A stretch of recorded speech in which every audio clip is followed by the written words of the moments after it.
Enforcement directorate और महकमे income tax के अहदेदारों ने तेलंगाना में हल्का असेंबली चिन्नौर के कांग्रेस पार्टी के उम्मीदवार जी विवेक के मकानात और दफ्तर की तलाशियां ली।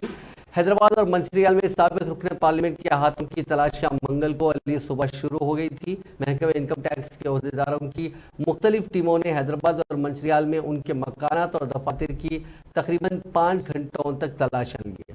विवेक के हामियों ने मंचिरियाल में उनकी रिहायशगाह के बाहर आईटी के दावों के खिलाफ एहतजाज किया और मरकजी हुकूमत के अलावा वजीर आजम नरेंद्र मोदी के खिलाफ नारे लगाए गए।